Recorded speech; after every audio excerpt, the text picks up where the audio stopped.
Hello out there in social isolation. Welcome to Thrones of Game, the Game of Thrones podcast that dares to watch the series backwards. If you've never heard the show before, my name is BT Calloway. I've already seen the entire show, but joining me is my good friend Elliot Jay O'Neill, who has never watched a single episode until we started watching in reverse order. Elliot, how are you, buddy? Did you call me Elliot Jay O'Neill? I don't know. I kind of slurred something there. I was hoping we could just move on with our lives, but No. I know. I mean, now we've got your stripper name if you ever need it. Yes. So, I'm not going to lie, it's not terribly different from your real name, but hey, imagine if you fall into that life, you'll be proud of it. And my current career is not that much different from that either. What do I mean by that? Who cares? Let's move on with our lives. I'm intrigued, but let's move on with our lives. We just watched Season 5, Episode 4, entitled Sons of the Harpy. Elliot, what just happened? Oh, the Sons of the Harpies. The Sons of the Harpies. There's your crown, your majesty. I'm wondering why this episode, when are they going to get to the Sons of the Harpy? Yep. And boy, do they ever at the end. Right at the end, yeah. All these gold-faced goons rush in and get a whole bunch of stabby, slashy. There's actually a lot of, goons smashing things and killing people in this one. Yeah, lots of hired goons. Yeah, hey. Man, just for everyone at home, this is the one where the Sons of the Harpy really first make their first big move against Dan Brady.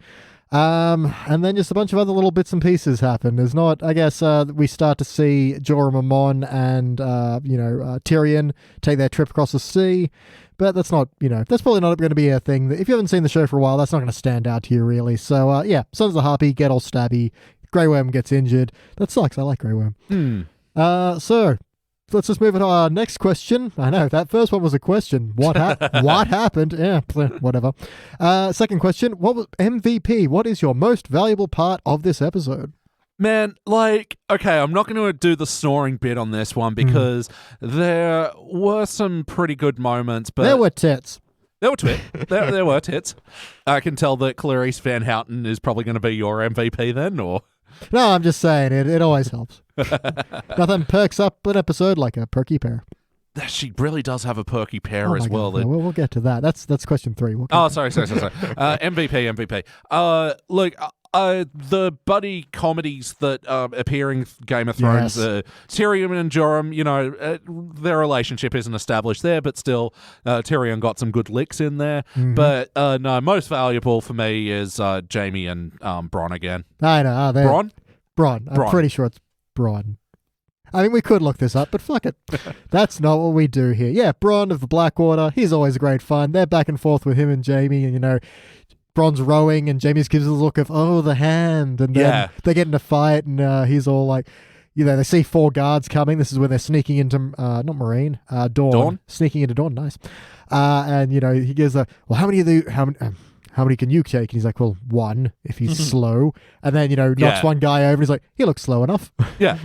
No, they just have some great banter and back and forth, and the actors, know each other really well. So, in amongst all the, big, powerful set pieces, this is the moments that I love in Game of Thrones, just the characters bouncing off each other. It's always the human element that really drives these things. Yes. It's all good. Yeah, and I like the idea. I like to imagine these guys are just friends outside of the show, catch up for a beer every now and then, that kind of stuff. It warms the cockles. But they're so kind of reluctantly friends as well. Yeah. They get along, but they almost are annoyed by that fact. Yeah, there is a very good speech that Bronn gives to Tyrion what will be next season for us, where he goes, I won't set up everything, but he just goes, don't worry, I like you. It's like me a lot more. Yeah. It's basically that kind of relationship where they clearly get along, they clearly enjoy each other's company, but also they keep getting each other in shit. Yeah. And they know that. It's like, yeah, you're dangerous for my health, but Yeah. That's always good stuff. Man, I tempted to pass my MVP to Tommen again. Again, I've said it before, in a show all about big characters who have these really strong wills, him playing such a weak-willed little dumbass is weirdly refreshing, and I never quite, on the first watch through, I never really quite appreciated the actor portraying that and doing such a good job at, this is the one where Marjorie Tyrell's brother Loras gets thrown in prison, and she's obviously really upset, and she's like, you're the king, go do something about it. He charges up to Cecil Lannister, and it's all like, we have to let her out, and she's like, well, I didn't lock him up, and he's like, oh, well, that's fine, because I didn't. Oh, the switch and his meekness and everything. Yeah, and it's really well played. I think he does a great job of it. It's Yeah, and especially when he takes the King's Guard to the Sept, and the Faith Militant are there, and he just, has this moment of knowing it's going to go wrong and starts getting heckled by the crowd, and he backs down. And again, he does a great job of being commanding and then immediately losing that power as soon as anything goes wrong. And I think, again, it's a good character portrayal. Oh, the confidence level that kid plays is amazing. And then when he sees Queen again, and he's like, will you come back around later? Yeah, and wink, wink. Oh, just the desperation in that poor kid. He plays that really well. Yeah, and actually also want to throw a, small MVP, a second place to Natalie Dormer playing Marjorie Tyrell, because she does a great bit where she storms in and she's like, you have to let my brother out. And then he gets this response of, oh, was he kidnapped? And there's this kind of moment where she goes, he doesn't know. You have to play the loving wife for this to work. And you kind of see that switch in her. And I really like that. It's such a subtle thing. But you can see it just kind of change gears and go, oh, my dear sweet king. And it's it's a really good moment. No, I haven't seen this character do this. And you've mostly seen her either in the Sept or being blown up. Yeah. So, yeah. And, this is and I want to blow her up, not in the green sense, but just in the way of her acting ability, because, she killed it. No, really good little moment. But my MVP, I think, is going to go to Scaleface, a.k.a. Shireen, Stannis Baratheon's daughter, because she's just really good. I don't know who this actress is, but she does an amazing job. She's just kind of wandering around Castle Black, a little bit bored because there's nothing to do. But there's all this history which she loves, and there's this great little bit where Stannis tells the story of effectively, she's like, are you ashamed of me? And Stannis tells the story of her birth and how she got the scale face going on. Yeah. And despite the fact that it's him telling the story, she just plays it really, really well. And it got very natural tears going. And then she kind of throws around her arms around him and hugs him, and he kind of hesitates.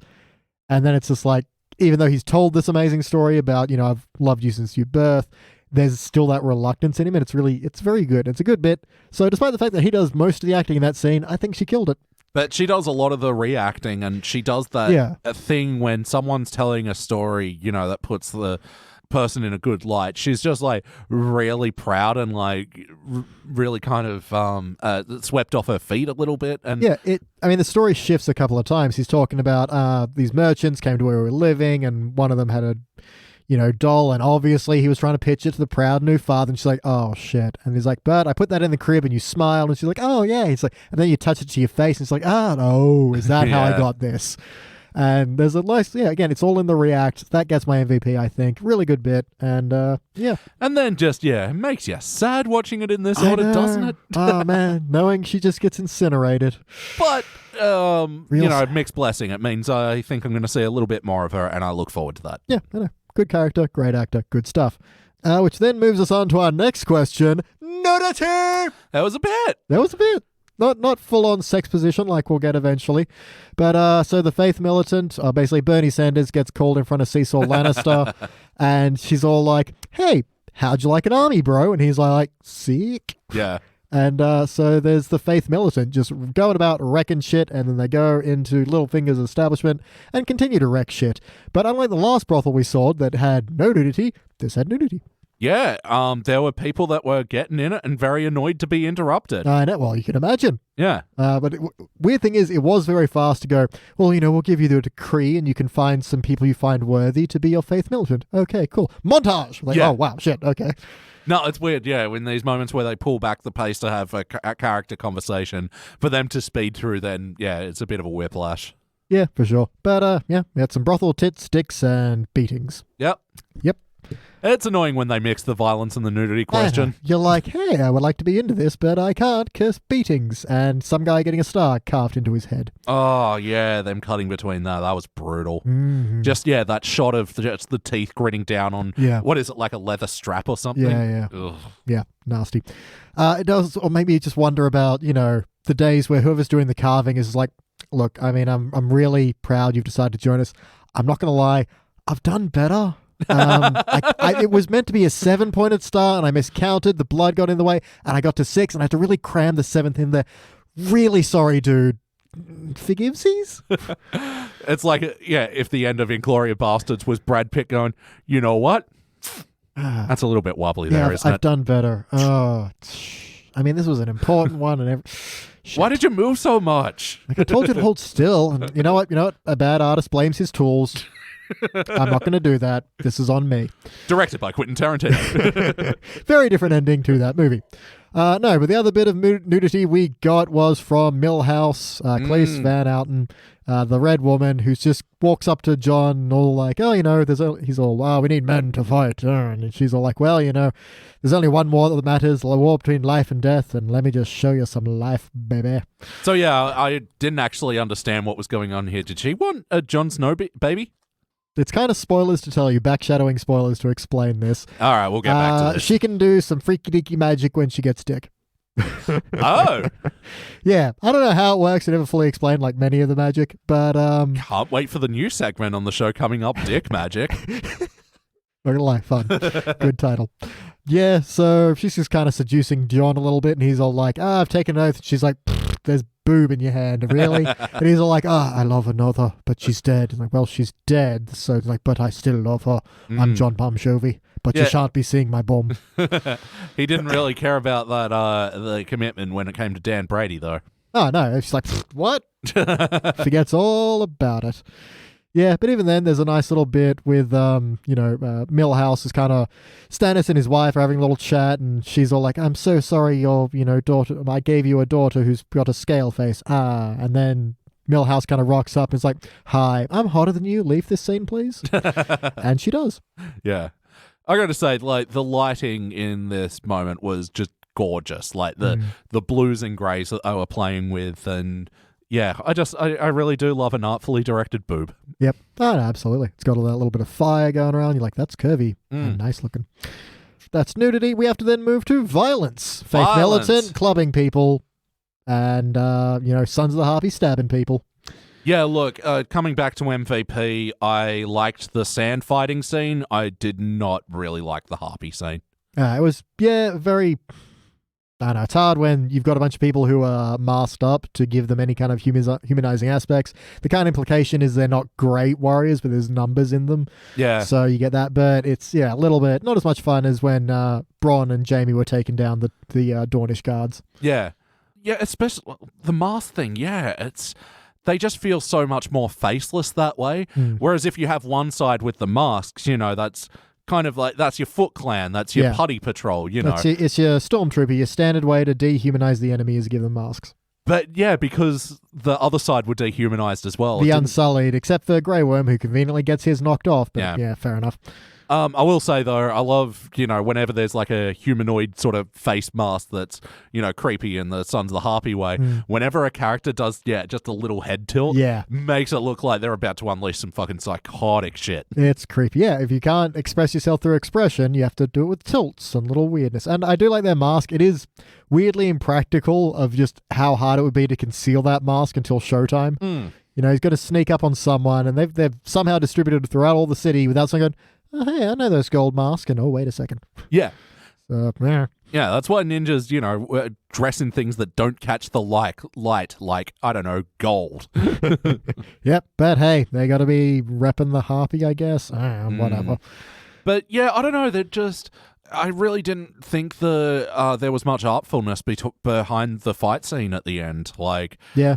And especially, they had an interesting-ish setting, and I don't know, it fell really flat for me. Yeah, I think this kind of rectangular room, and it's an ambush, and it would have been very cool if they'd done like a Old Boy, like long one shot or something like that. Yeah. Or, later on there'll be a Daredevil scene that's inspired by the same movie. I really would have liked to have seen them pull a long shot choreograph. Maybe not all one shot, but, cut it down to maybe, 3-4 frames, just so there's a real sense of tension and struggle and like an actual invasion. I think that's what they were going for here, but it just sort of seemed more like a fight scene. Yeah, well, it got to a point where a bunch of them are surrounding Grey Worm, and you're like, well, he's fucked, this is over now. And to do it, if you did it in a longer take, there'd be that sense of them all kind of tiring out, and the idea that he's got this spear, so he's got the range on them, even if they have the numbers, and they're all hesitant to be the first one to try him. I mean, again, to call back to Old Boy and Daredevil, the kind of exhaustion setting in is something that's always really interesting to watch, because in most kung fu movies you cut between these kind of action scenes, but the idea that you're slowly wearing someone down, and no matter how skilled they are, they're just going to get tired out and more wounded to the point where they can't fight back. That would have been cool. Well, that's sort of what I appreciate about, old Greybeard as well, like really going down swinging is like, yeah, he was out on a losing battle, but he just happened to get a couple of good licks in, and I don't know, it felt sort of a bit more real than, the kung fu movie thing of, surrounded by enemies and they're only attacking one at a time. Yeah, because they give him a real kind of still moment of the number of harpies he's against versus him, and there's that kind of sense of he knows he's not coming out of this alive, but he's going in for it anyway, going down swinging, like you said. Yeah. So, again, I appreciated that. It didn't fully land, but yeah. Yeah. The other bit of violence we got were the sand snakes, who are, all hanging out and like, hey, how are we going to proceed? And they have a dude who's buried up to his head, and they're like, hey, you got scorpions on your face. Why you got scorpions on your face? No? If I didn't have the context of the situation, we'd be like, oh, that's nice. They buried their dad head deep in the snow. Why is there scorpions there? Yeah, because that's how they have fun in Dawn, apparently. According to Braun, Dawn's all good for a fight and a fuck. And fighting gets you good for fucking, and fucking gets you good for fighting. But I feel like we're doing a lot of fighting and not a lot of fucking. Nah, I'm Braun. I really hope Braun writes a song about that. We know he's got a delightful voice, so. Damn straight. Yeah. But yeah, they're all just debating. I like how, woman I can't remember the name of, but Dawnish woman is all like, so we're going to try and kill Marcella. Who's with me? And the first daughter's like, yeah. And the second daughter's like, yeah. And the third daughter's like, when I was a young girl. And say, oh, you're the one that likes to monologue, aren't you? There's one in every family. It felt like there was a few of these moments in this episode. It's like, let me answer that question with a story. Fuck. Yes. Let me just walk around while I monologue a little bit and then throw a spear through a dude's head. There were scorpions on his face. I loved the suddenness of that, especially because, you got the idea that he'd been prolonged and tortured and all that sort of stuff just to fucking... Yeah. I will say, you don't even need to torture someone if you bury them up to their head and put scorpions on their face. That'll do it. Yeah. Pretty much. It basically starts torturing itself. Yeah. Although, to be fair, the implication was that he sold them the information and then they put scorpions on his face anyway. I mean, these people suck. Just going to say it. And we find out they're not terribly great at fighting like they think they are. No. So they can shank a dude in the back of the head and they can throw a spear through a face, but they get owned by the Greyjoys pretty heavily. Mm-hmm. The Faith Militant are also dicks, but, whatever. Oh, yeah. I feel like this is the first time I've actually seen them, do this. Yeah, but for the rest of the time they just kind of stand around being menacing. Yeah, they approached the mountain at one point, though, didn't they? And that did not go well. Yeah. So this is the only time that I've sort of seen them as a threat. And I really enjoyed the intimidations of these scenes as well, because, carving one of their own and then taking out the violence on, it was fucking heavy shit. It was, and they're all just smashing up markets and things. And I like the merchant turning to the guards and he's like, help. And they're like, nah. Bye.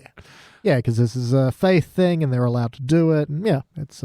Yeah, and that build-up helps really drive the tension of when, the Kid King is in that standoff, absolutely. I do have a couple of nicknames for Tyrion. Because when we start off, he's tied up and he's struggling, so I wrote down Barney Struggle. Oh, yep. And then later on, he's gagged and he's... so I called him Barney Mumble. Oh. And I do like the opening. When he takes the gag off, he goes... Who are you? Yeah. No, just straight out the gate. You got any other notes? I'm running out. It's actually weird. This conversation, I feel like I've been bigging up this episode a lot more than I was actually enjoying it at the time, but yeah. Yeah. There's a bit where not Tyrion, Jim Jam Lannister is all like, if I ever see my brother again, I'll split in two. No, you don't. No. We know that. I've seen it happen. They don't. Yep. Spoilers.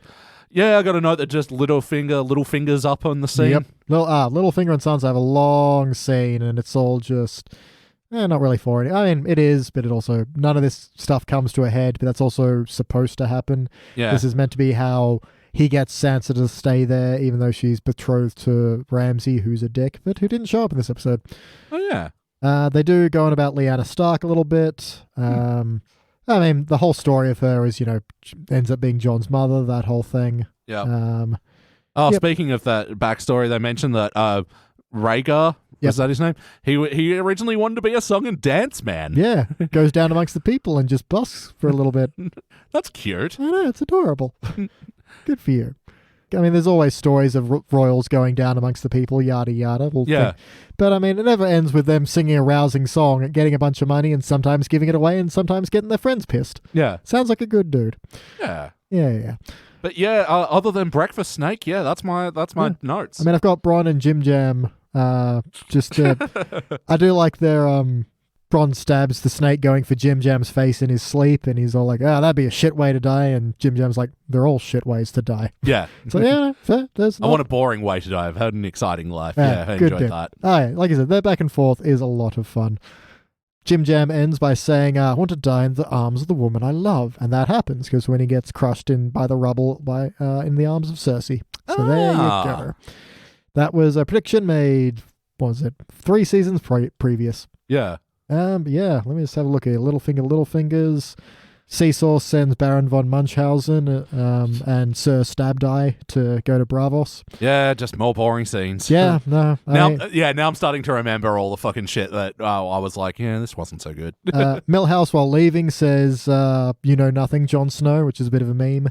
And that will come up again later when we find out about that woman Jon Snow was into. Oh. Yes, backshadowing. Jon Snow had a girlfriend. I called him Snow. I call him John Bum Shovey. I mean, what are names anyway? As long as you know what we're talking about. That is all my notes. So we must ask ourselves our final question: how did we get here? Oh well, a little birdie told me that the next episode is called High Sparrow, so we're just gonna say this. Bird fucking score some dank-ass chronic bud from, I don't know, probably Braun.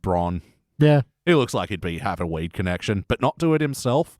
Yeah, anyway. No, that guy. We all know one of those guys. So yeah, we're going to see a bird roll up a big fatty Bombaddy. No, I mean, the High Sparrow, he's that fucking... Bernie Sanders. Yeah. It's going to be about him. Yep. Just stand around in his rags being, I don't have an army yet, and I'm kind of just a dude. Maybe it's a one episode sitcom where it's wine is shit. Yeah, you know what? I'd watch it. Again, they're looking for spin-off series. Why not, getting high with a sparrow? Actually, I saw in BWS they've got a bunch of those oh, really? Game of Thrones whiskies, yeah. Awesome. I don't want to order them online because that sounds annoying. So, yeah. No, I think I saw... Because they were going to do 6 or 7, weren't they? 8. Yeah, because I saw a bunch of them. I didn't stand long enough to see them, but yeah. As long as they're out there somewhere in the world and we can acquire them and drink them live on air. Live-ish. Yeah. All right, till that exciting time where you can listen to us drink whiskey. I've been BT Calloway, and that's been Elliot Jay O'Neill. Goodbye. And for now, our watch has ended.